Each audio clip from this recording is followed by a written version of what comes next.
Assalamualaikum warahmatullahi wabarakatuh. Selamat malam pemirsa. Kembali lagi pada channel Gunung Langit Official. Nah, pada malam hari ini kita kembali lagi pada acara Warga Bertanya Desa Menjawab. Sehubungan dengan itu, saya juga mengingatkan kepada warga sekitar di Desa Gunung Langit, apabila ada pertanyaan, masukan ataupun tanggapan terkait dengan kehidupannya di kalangan masyarakat, boleh hubungi hotline yang tersedia, yaitu 081 328 517 262. Oleh karena itu, diharapkan para pemirsa dapat menghubungi hotline tersebut apabila ada pertanyaan. Nah, kita kembali lagi ya Pak. Ya. Jadi pada malam hari ini kita akan membawakan tema isu strategis perencanaan pembangunan desa Gunung Langit pada tahun 2023 dan perkembangan desa Gunung Langit menurut sejarah desa. Sebelum kita memulai lebih jauh, maka perkenalkan saya Fadri Lirawa Putra yang akan membantu dan akan menyiarkan podcast pada malam hari ini. Nah, pada malam hari ini kita kedatangan tamu yang cukup istimewa dan berkompeten dalam bidangnya, yaitu Pak Sekdes Desa Gunung Langit. Monggo Pak Sekdes diperkenalkan untuk memperkenalkan dirinya terlebih dahulu. Ya, selamat malam, karena ini podcastnya malam hari. Iya, Pak.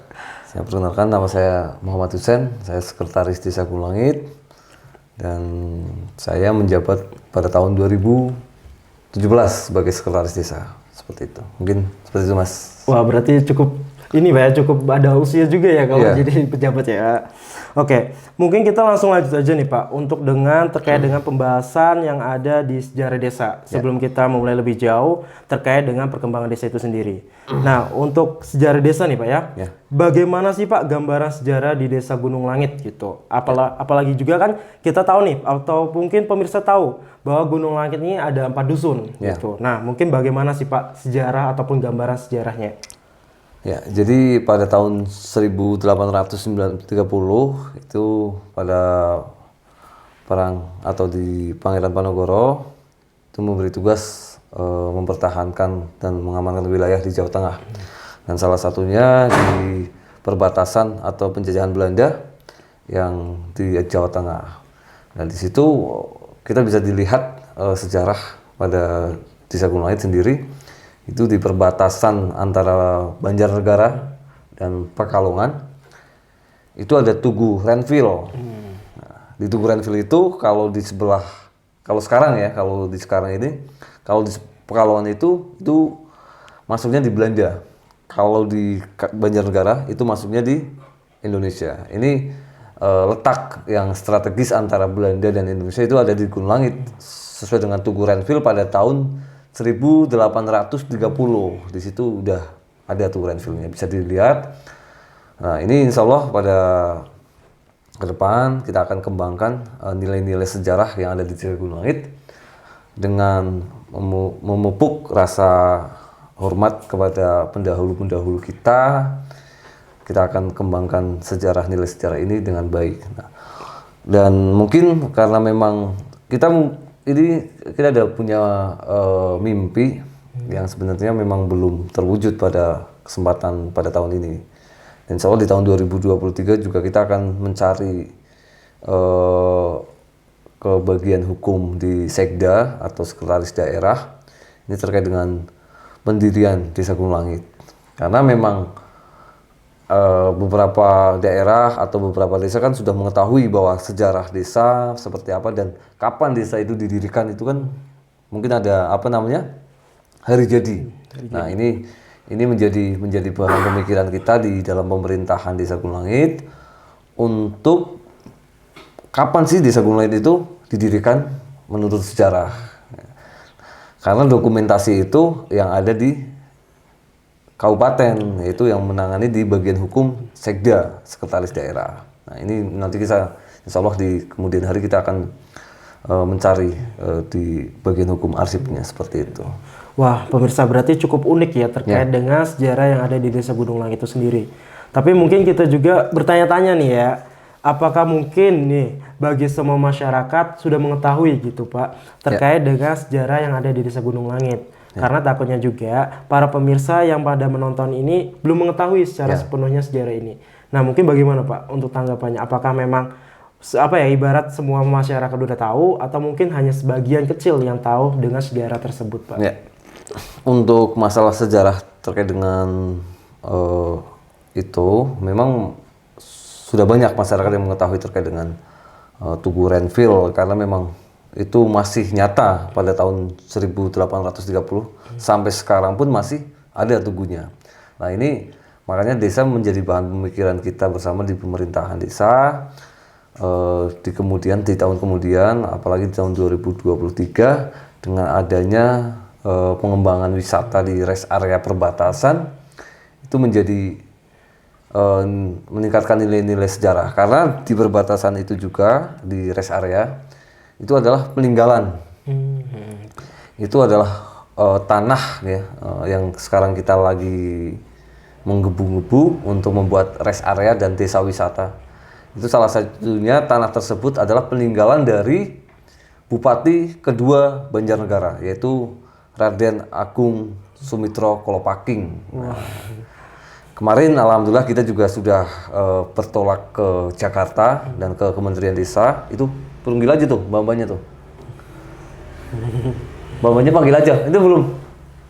Enggak apa-apa, terus aja nanti dilanjut aja kita potong.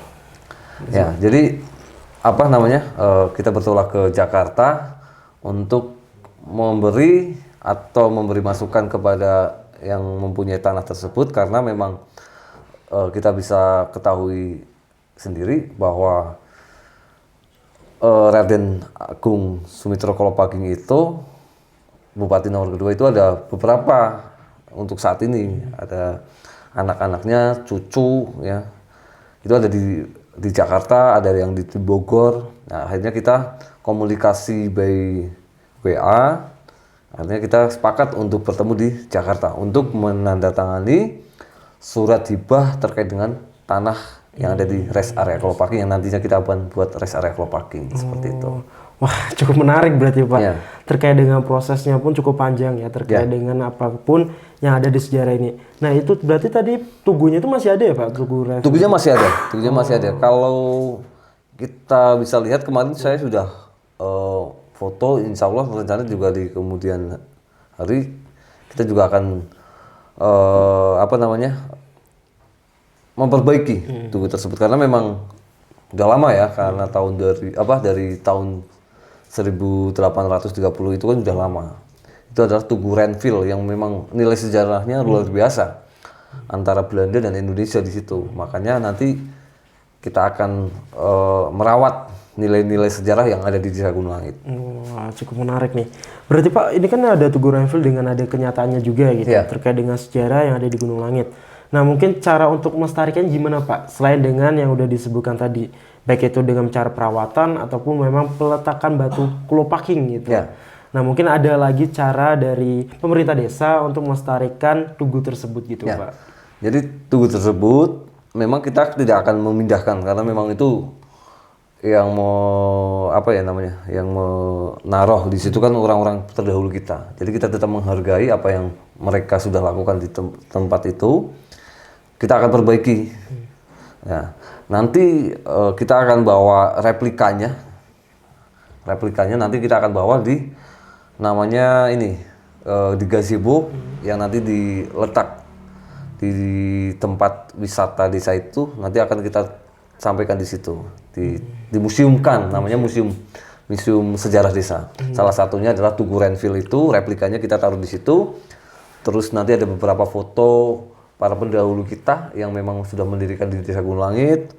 Terus terutama yang pemberi tanah tersebut itu Bupati kedua Banjarnegara,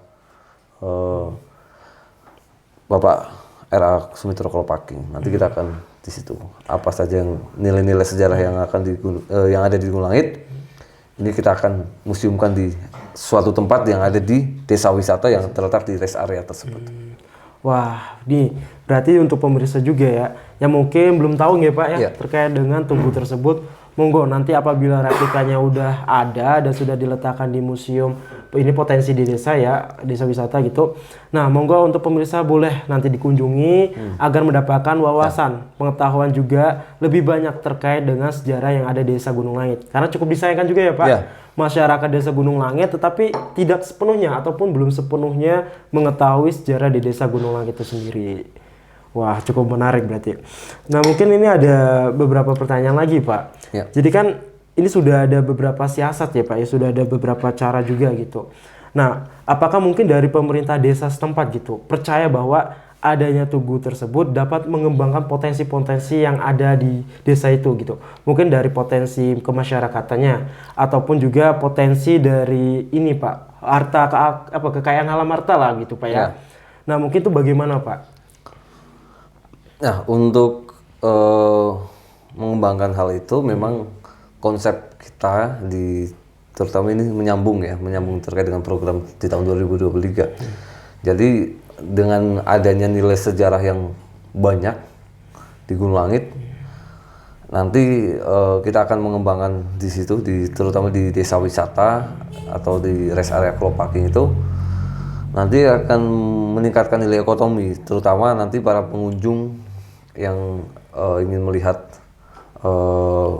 tugu, ya terutama kan, karena memang tugu itu untuk saat ini ya untuk orang-orang luar mungkin luar Gunung Langit mungkin banyak yang tidak tahu nilai sejarah tugu itu seperti apa. Tapi untuk warga Gunung Langit kan sudah tahu lah. Nanti mungkin kita kembangkan melalui media sosial atau website desa, biar sehingga kita bisa menarik daya ke masyarakat di luar Gunung Langit untuk datang ke Gunung Langit untuk melihat nilai sejarah yang ada di Gunung Langit, terutama karena ini sejarah Indonesia juga sebenarnya.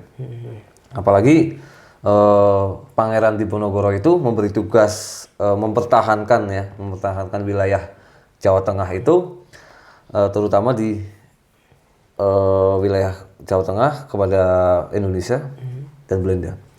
Dan itu ada beberapa yang ditugaskan di situ. Jadi kalau untuk di Gunung Langit ini bisa diketahui bersama karena ini beberapa versi yang ada ditulis melalui sejarah di desa, ya, di kecamatan itu ada beberapa versi. Jadi untuk di wilayah kecamatan Kalibening sendiri ini yang bahasa kalau dahulu itu Babat Alas. Ceritanya yang mendirikan di Kalibening itu adanya yang bernama Raden Ngabei Suryantaka. Ini yang pertama kali kalau orang Jawanya itu namanya Babat Alas. Gitu. Wah, cukup menarik ya. Jadi iya, nilai-nilai sejarah itu kita akan konsepkan di desa wisata tersebut. Jadi desa wisata terkait dengan sejarah, nilai sejarahnya kita ada, terus konsep ekonominya juga kita ada. Ya, terus untuk wisatanya juga ada, nanti komplit lah insya Allah di desa wisata di rest area Klopaking itu di perbatasan. Ini juga meningkatkan nilai sejarah juga di situ. Wah, berarti dengan adanya tersebut juga pemerintah desa tuh sebenarnya udah yakin juga ya, udah percaya bahwa itu merupakan potensi yang harus bisa ditingkatkan agar potensi-potensi yang lainnya yang ada di desa Gunung Langit itu pada meningkat semua gitu. Nah, mungkin juga ada bagusnya ya Pak ya, dengan adanya peningkatan tersebut mungkin dari masyarakat luas yang mungkin belum tahu adanya desa Gunung Langit yang bertepatan di Kecamatan Kalibening bisa lebih mengetahui ya Pak adanya potensi tersebut dan lebih kayak aware gitu, peduli dengan sejarah yang ada. Nah, oleh karena itu juga Pak, ini mungkin mau nanya juga nih, itu kan terkait dengan peninggalan ya Pak, bisa dibilang prasejarah gitu. Cuma mungkin kalau dari masyarakatnya gimana nih Pak? Masyarakatnya dari dulu sampai sekarang apakah memang ada perubahan dari pola pemikirannya, pola kehidupannya, dan pola masyarakat dengan masyarakat lainnya.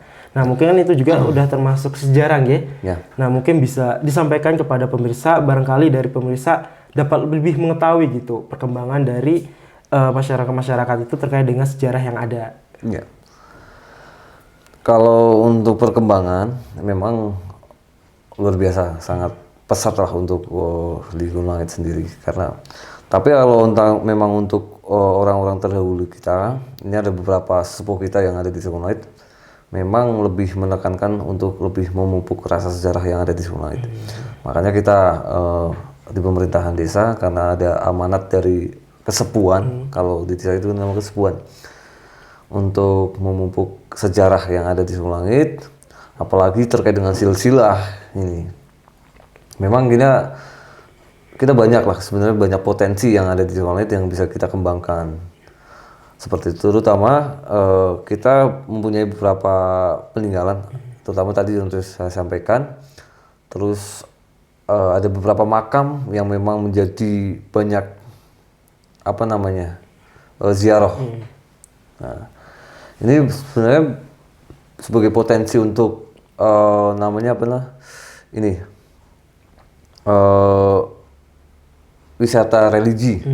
Keagamaan. Wisata religi.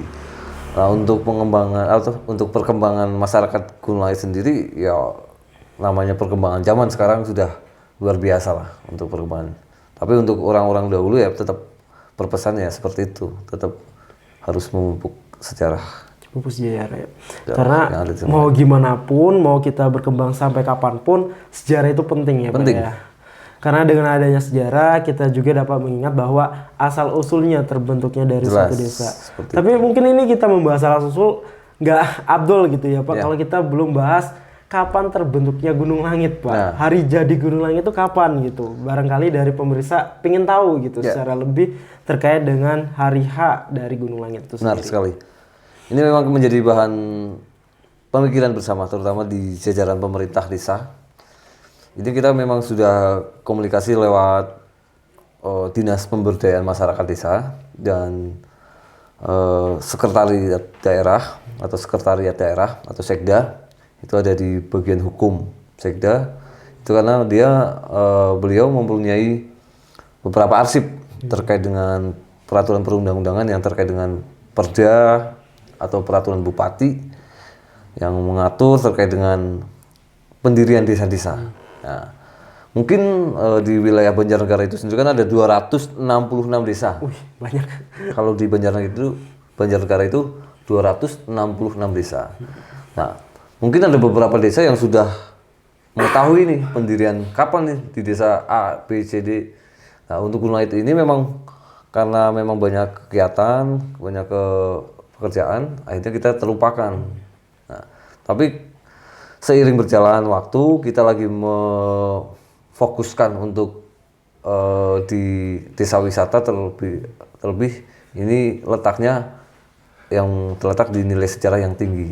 Nah, ini kita mungkin di tahun depan itu kita bisa sudah menentukan kapan Desa Gunung Langit itu didirikan melalui arsip dari kabupaten. Nah, setelah arsip kabupaten turun, kita sudah mengetahui, kita akan rapatkan bersama BPD melalui rapat paripurna BPD terkait dengan pembentukan Perdes terkait dengan hari jadi Gunung Langit. Insya Allah kita tunggu. Nanti kita akan launching melalui Perdes dan kita akan sampaikan melalui forum dan kita mungkin di peresmian rest area kelopaknya atau desa wisata seperti itu.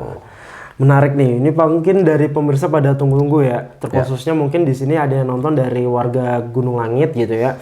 Menunggu-nunggu kabar, aduh ini hari H-nya kapan gitu. Ya. Hari H, hari jadinya dari Gunung Langit, Desa Gunung Langit itu kapan gitu. Karena mungkin memang tetap dinanti-nanti ya Pak, Ya. terkait dengan fiksasi dan kejelasan terkait dengan hari jadi di Gunung Langit. Ya. Oh iya Pak, mungkin dari misalnya nih dari pemerintah desa sudah tahu bahwa hari jadinya itu tuh di sekian gitu. Ya. Nah mungkin setelah itu apa yang akan dilakukan oleh pemerintah desa? Ataukah mungkin akan mengadakan suatu acara ataupun akan mengadakan suatu apapun gitu Pak? Ya, jadi memang kita sudah menyiapkan konsep ketika memang nanti arsip permintaan kita yang ada di Sekda di bagian hukum sudah turun, sudah jelas ini bahwa Desa Gunung Langit terbentuk pada tahun sekian, pada tanggal sekian. Nah, kita baru menyampaikan ke BPD karena BPD kan sebagai legislasi kita kalau di dalam pemerintahan desa. Nah, nanti kita akan bentuk bersama BPD, kita akan rapatkan dan kita akan membuat perdes dulu terkait dengan pembentukan Desa Gunung Langit dan hari jadi Gunung Langit. Nah, setelah itu sudah disahkan dan diundangkan melalui berita desa atau lembaran desa. Nanti kita akan konsep membuat momen acara tersebut. Nanti momennya ketika desa wisata itu sudah diresmikan, nah kita akan sekalian untuk menyampaikan hari jadi Banjarnegara itu, hari jadi Gunung Langit tersebut. Dan kita akan menyampaikan di situ nanti dari beberapa warga yang akan menampilkan kesenian dan nilai-nilai budaya yang ada di Desa Gunung Langit seperti itu. Wah, cukup menarik nih. Pastinya tentu dari pemirsa gitu ya, keluarga Gunung Langit tetap menunggu apa memang terbentuknya dari Gunung Langit itu sendiri. Nah, mungkin monggo Pak, monggo disambi juga ini terkait siap. dengan minumannya Pak. Ini kopi asli Gunung Langit ini. Bagi pemirsa yang mungkin bukan ini Pak ya, bukan warga desa Gunung Langit, ini ada kopi khusus nih, kopi dari Gunung Langit yang memang kopinya itu tuh khas dari desa Gunung Langit. Ya. Nah, barangkali dari pemirsa, dari Bapak Ibu bisa monggo untuk dibeli gitu, untuk dicoba bahwa kenikmatan dari kopi Gunung Langit ini, nah nggak ada bandingnya Pak ya. Luar Nggak biasa. ada bandingnya, bahkan bisa lebih dari kopi-kopi yang lainnya gitu.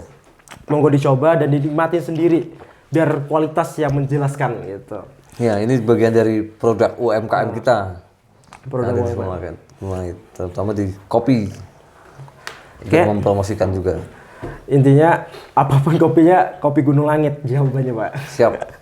Oke, mungkin kita langsung lanjut ini aja Pak ke pertanyaan terkait dengan perkembangan desa. Yang mana kita tahu dan mungkin pemirsa juga tahu bahwa perkembangan di desa Gunung Langit itu merupakan perkembangan yang mungkin cukup pesat gitu dibandingkan dengan desa-desa yang lainnya. Terkhususnya untuk meningkatkan potensi UMKM, potensi-potensi wisata, dan potensi-potensi yang ada di desa Gunung Langit itu sendiri. Nah, mungkin saya ingin bertanya nih, apa saja sih Pak yang pemerintah desa Gunung Langit kerjakan selama adanya dana desa hingga saat ini? Mungkin dari sisi pembangunan ataupun dari sisi pemberdayaan masyarakatnya. Ya.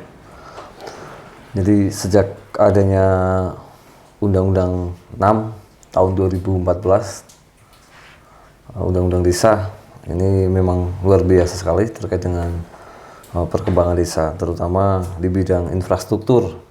Karena memang di dalam Undang-Undang Desa itu sendiri kita mempunyai kewenangan yang luar biasa. Jadi desa diberikan kewenangan yang seluas-luasnya untuk mengatur, mengurus masyarakatnya sendiri. Ya, itu bagian dari kewenangan desa. Kalau bahasa di peraturan perundangan itu rekognisi dan subsidiaritas. Nah, ini memang benar-benar kewenangan desa. Dan salah satunya sejak adanya dana desa, kita mulai dana desa itu pada tahun 2015. 14-15 ini memang dana desa itu kecil Mas, pada tahun itu. Hanya 300 kurang lebih ya, 325 juta pada saat itu. Tapi seiring berjalan waktu sampai dengan tahun 2022 ini 916 juta. Ada peningkatan beberapa persen dari setiap tahun. Nah, sesuai dengan kebutuhan masyarakat dan sesuai dengan visi misi kepala desa, ini memang banyak sekali PR-PR dari visi misi kepala desa sendiri, terutama di bidang infrastruktur. Karena memang sebelum adanya undang-undang desa itu kan desa kan anggarannya sangat kecil, ya. Anggarannya sangat kecil, dan sekarang anggaran yang besar dan kebutuhan masyarakat terutama di bidang infrastruktur, terutama di lingkungan, untuk kebutuhan pertanian itu juga banyak. Makanya kita sudah banyak sekali yang sudah kita kerjakan, terutama pada tahun 2014 sampai tahun 2022 ini. Ini ada 2 visi misi kepala desa kan pada waktu itu. Ini memang lebih fokus ke infrastruktur. Jadi sudah banyak sekali yang sudah kita kerjakan, terutama di jalan lingkungan. Bisa kita lihat sendiri, sudah hampir baik semua. Terus untuk menunjang sarana prasarana ekonomi, terutama di bidang pertanian sendiri, kita sudah banyak sekali yang sudah kita bangun, terutama di jalan usaha taninya, jembatan usaha taninya. Ini salah satunya untuk mempermudah akses petani mengambil hasil panennya untuk memupuk, kan kita sudah sediakan jalan usaha tani yang baik seperti itu. Wah, ini cukup menarik berarti Pak ya, terkait dengan penggunaan dana yang udah digelontorkan pemerintah kepada pemerintah desa gitu. Nah, mungkin juga ingin bertanya gitu Pak ya. Jadi bagaimana kebijakan dari pemerintah desa gitu untuk menghadapi apabila ada beberapa macam peraturan-peraturan yang mengatur terkait dengan pendanaan. Mungkin memang dana itu akan dialokasikan untuk kebijakan lainnya ataupun dialokasikan untuk meningkatkan potensi-potensinya. Mungkin seperti itu Pak. Jadi memang kita di desa memang sering mengetahui bersama lah, karena di desa kan beberapa aturan yang selalu berubah-ubah dari atas, dari Kementerian Desa sendiri kita diatur, dari Kementerian Keuangan kita juga diatur, dari Kementerian Dalam Negeri juga kita diatur. Ini banyak sekali aturan yang mengatur terkait dengan penggunaan dana desa, pembangunan desa, dan pengelolaan keuangan desa terutama. Nah, jadi beberapa prioritas karena memang uang dana desa itu kan dari Kementerian Desa. Jadi kita diatur melalui peraturan menteri. Salah satunya terkait dengan prioritas penggunaan dana desa. Tapi kita tidak sesuai dengan visi misi kepala desa dan RPJMDes kita, rencana pembangunan jangka menengah desa itu sendiri, kita akan capai selama tidak berbenturan dengan peraturan yang di atas. Karena kita sesuai dengan prioritas dana desa kan untuk saat ini memang lebih refocusing kepada ketahanan pangan. Apalagi sekarang masih pemulihan ekonomi. Salah satunya itu di pemulihan ekonomi, ketahanan pangan, dan masih tetap untuk PLT dana desa seperti itu. Jadi infrastruktur kita sudah kita bagi-bagi dengan adanya uang dana desa untuk Desa Gunung Langit sendiri itu untuk saat ini tahun 2022 itu 916 juta. Nah, 916 juta itu kita memang dibagi-bagi karena memang sesuai dengan hasil musyawarah di desa, ya Mas. Jadi kita ada musyawarah desa dan sesuai dengan prioritas kita, uang itu tidak langsung kita buat infrastruktur semua. Ada hal-hal yang kita harus danai, terutama di bidang pemberdayaan masyarakatnya, kan, biar ada keseimbangan. Di satu sisi infrastruktur kita berjalan, pemberdayaan masyarakat kita jalan, pembinaan kemasyarakatan kita jalan, dan pemerintahan kita juga jalan. Jadi kalau sekarang itu ada 5 kewenangan desa. Nah, jadi lebih fokus infrastruktur kita juga ada, di pembinaan kita juga ada, di pemberdayaan masyarakat kita juga ada. Lebih-lebih adanya pandemi COVID-19 ini, kita memang lebih refocusing untuk penanganan COVID. Apalagi kemarin pada tahun 2022 ini ya, ini lebih banyak untuk refocusing untuk ke penanganan COVID seperti itu. Ya.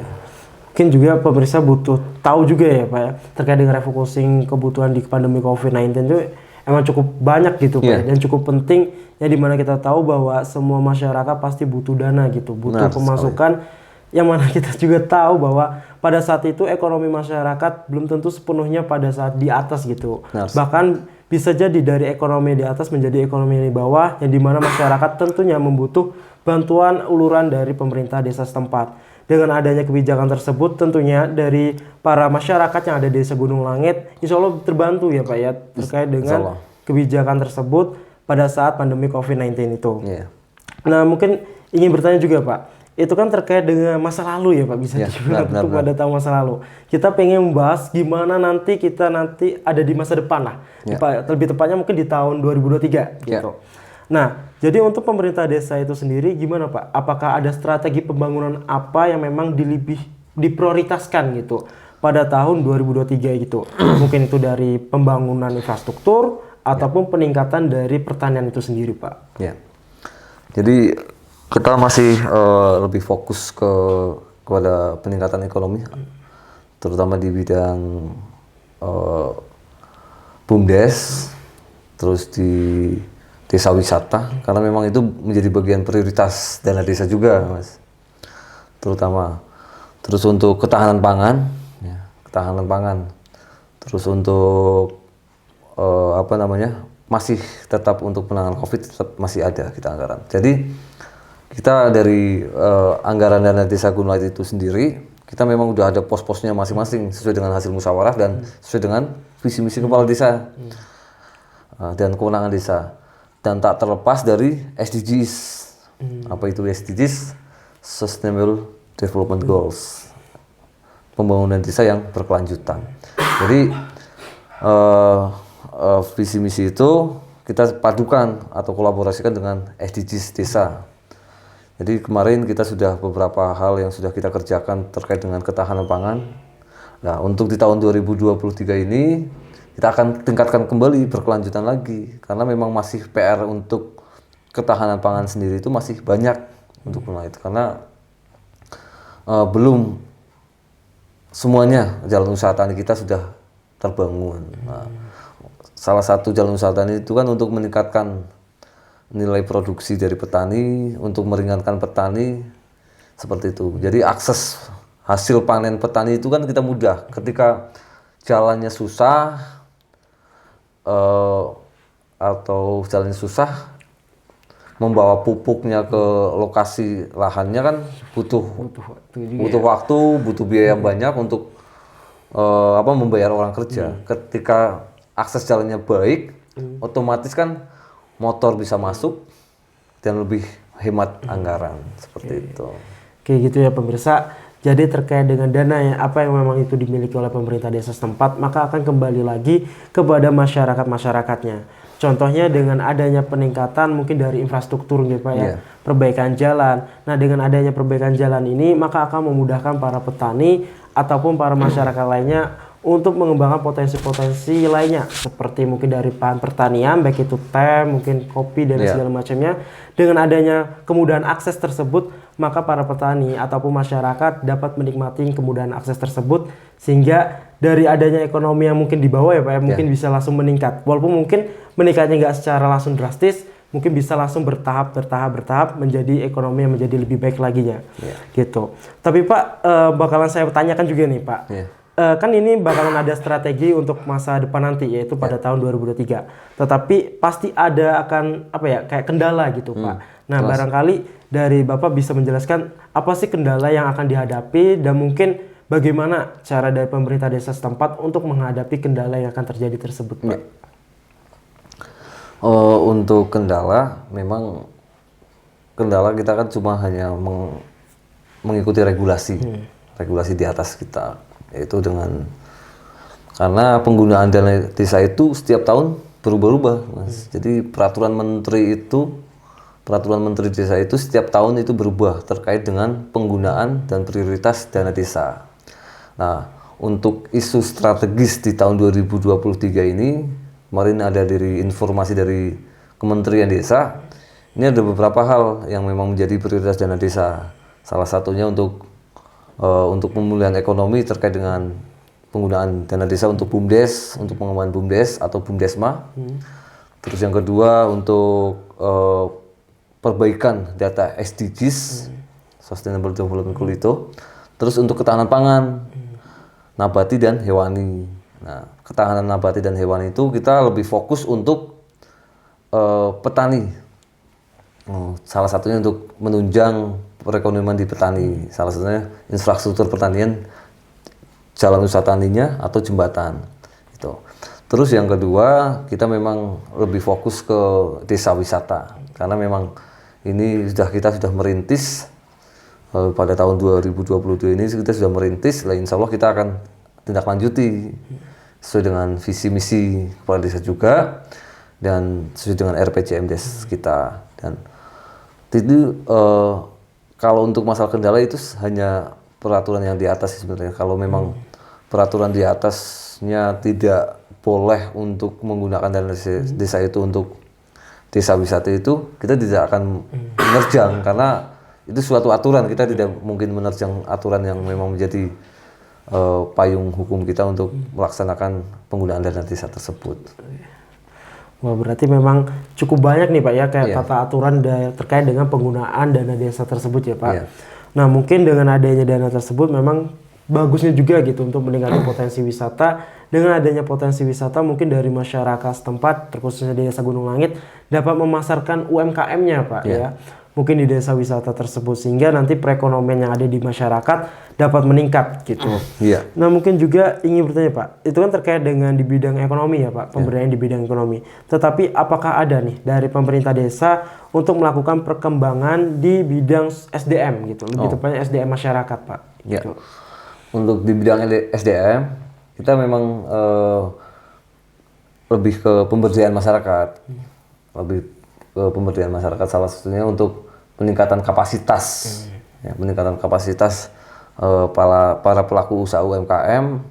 Kita anggarkan melalui anggaran dana desa itu untuk para pelaku usaha UMKM untuk bisa belajar lebih jauh terkait dengan perizinannya, karena kalau suatu usaha itu kalau belum berizin kita juga susah untuk menjual hasil produksi kita ke toko, ke warung-warung. Kalau belum ada perizinan yang jelas kan mungkin susah, kita sudah produksi banyak tapi izinnya nggak ada kan akan ditolak ini di toko. Nah, makanya ini menjadi PR dari para pelaku usaha UMKM yang ada di Desa Gunung Langit untuk bisa meningkatkan perizinannya, terutama untuk bisa mengembangkan hasil usahanya. Karena kalau kita percuma Mas, jadi semisal ini kopi nih, kopi Gunung Langit sendiri. Kopi Gunung Langit ini udah enak ya. Tapi kalau ketika kopi Gunung Langit ini kita mau jual ke toko, kalau belum punya izin, nggak bisa kan kita jual di toko. Nah ini makanya kita akan bina para pelaku usaha UMKM ini melalui peningkatan kapasitas nanti di pemberdayaan masyarakatnya. Itu di UMKM. Terus yang kedua, untuk para ibu-ibu di desa kita juga insya Allah ada beberapa prioritas terkait dengan untuk hidup berkooperasi, terutama sasarannya adalah ibu-ibu PKK, ibu rumah tangga yang nanti bisa meningkatkan ekonomi di keluarganya melalui bidang koperasi. Seperti itu. Terus juga ini lebih fokus ke bidang kesehatan juga, kita terkait dengan penanganan stunting. Penanganan stunting ini juga penting karena memang ini menjadi PR dari daerah juga kaitannya dengan stunting. Untuk Gunung Langit sendiri memang persentase stunting di Gunung Langit itu masih kecil, tapi kita lebih baik mencegah terkait dengan stunting ini. Makanya kita tetap akan fokus di beberapa kegiatan yang menjadi prioritas kita. Oke. Nah gitu pemirsa, bagi para penonton yang mungkin masih menyaksikan video ini, jadi tolong digarisbawahi bahwa dana yang ada digelontorkan oleh desa ataupun pemerintah desa itu banyak dan itu pasti digunakan dan dikembalikan lagi agar masyarakat dapat memiliki dan merasakan manfaatnya. Baik itu dengan peningkatan potensi-potensi yang ada, contohnya mungkin dari transportasi ya, dengan akses yang jalannya mudah gitu. Terus juga peningkatan potensi desa wisata, ada juga peningkatan potensi dari pola pemikiran dan peningkatan SDM pada masyarakat Desa Gunung Langit, dan juga ada peningkatan dari pemahaman ya Pak, pemahaman untuk pencegahan stunting gitu di dunia kesehatan. Oleh karena itu dengan adanya dana tersebut maka akan digunakan sebermanfaat mungkin kepada masyarakat Desa Gunung Langit itu sendiri. Dan mungkin ini ya Pak ya, apa ya, mungkin salah satu pertanyaan juga jadi para pemirsa setempat gitu, terusnya Desa Gunung Langit.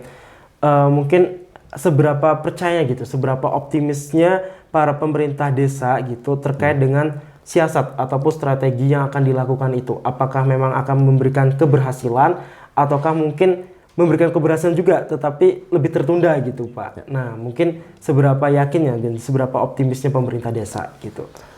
Ya, jadi kalau orang hidup kan harus optimis.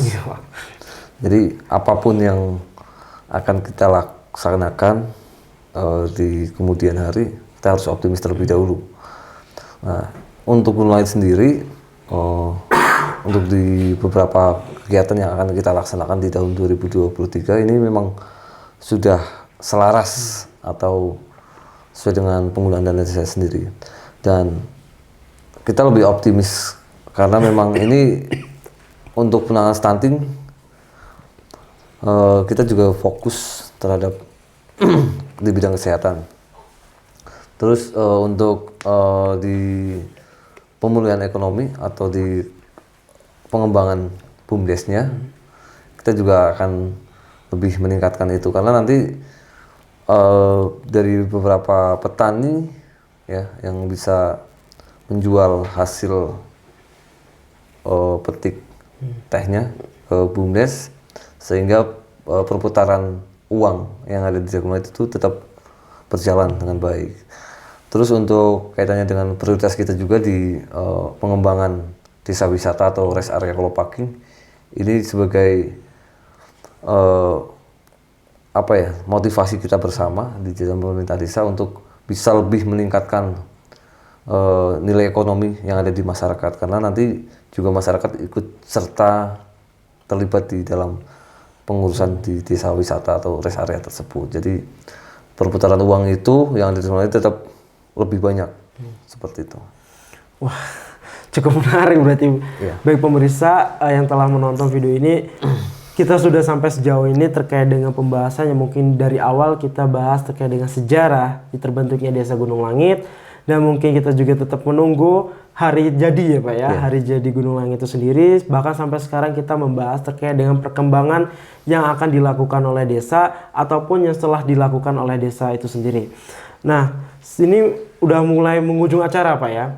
Jadi sehubungan dengan itu juga saya ingin menanyakan terkait dengan harapan dari pemerintah desa terkait dengan strategi ataupun siasat yang telah dilakukan tersebut gitu Pak.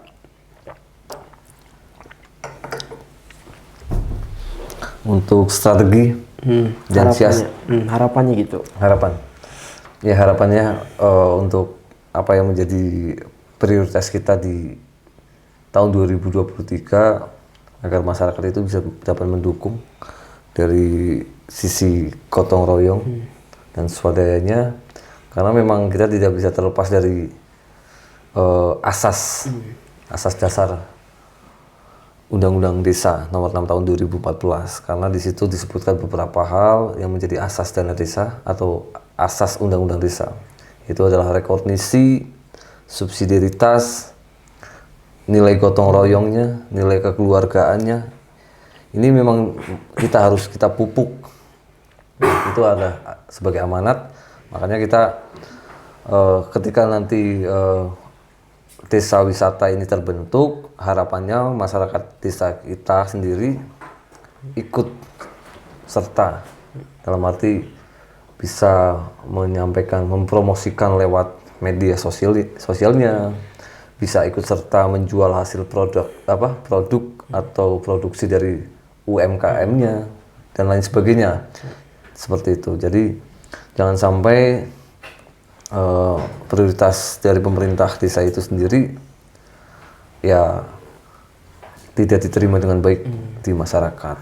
Karena ini juga niat baik kita di jajaran pemerintah desa kan untuk masyarakat kembali seperti itu. Jadi tidak mungkin ada kepentingan pribadi adanya dengan pengembangan desa wisata di Gunung Langit untuk bukan kepentingan pribadi, tapi semata-mata hanya untuk meningkatkan ekonomi yang ada di masyarakat seperti itu.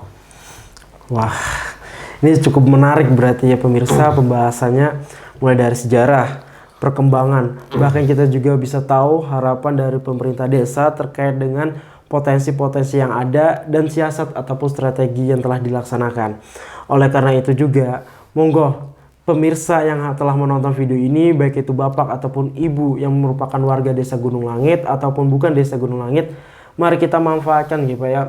Manfaatkan apa yang telah dilakukan oleh pemerintah desa terkait dengan peningkatan potensi-potensi yang ada.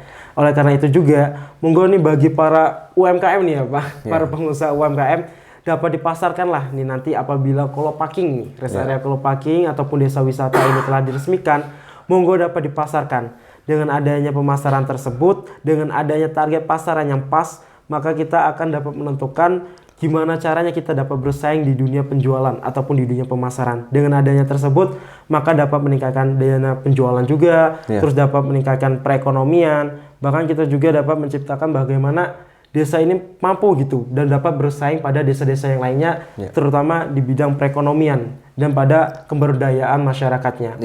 Dan gitu Pak. Dan juga kan kita sudah tadi membahas terkait dengan pemberdayaan masyarakat gitu. Jadi mungkin pemirsa bisa tahu, jadi dari pemerintah desa itu ada kebijakan juga ya, ada kegiatan yang dimana memang memberdayakan masyarakatnya, mengembangkan sumber daya manusianya yang agar dapat memiliki keterampilan yang baik terkait dengan pengelolaan pertanian ataupun segala macamnya, dan dibantu juga dengan akses transportasi yang mudah, akses pemasaran yang mudah terkait dengan adanya desa wisata tersebut gitu Pak. Ya. Mungkin ini sudah penghujung acara ya Pak ya.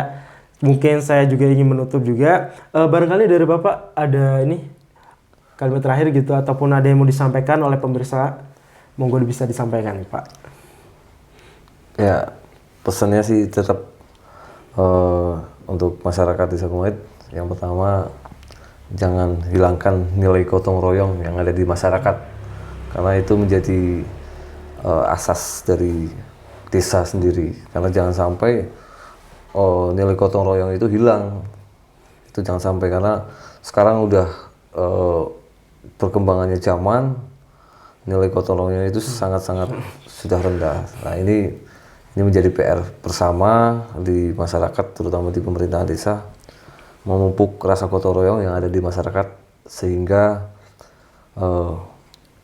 kekeluargaan yang ada di masyarakat itu lebih baik. Seperti itu sih sebenarnya. Oke, mungkin harus patut digarisbawahi ya para pemirsa, terpentingnya kita harus dapat menyongsong siasat dari gotong royong itu sendiri.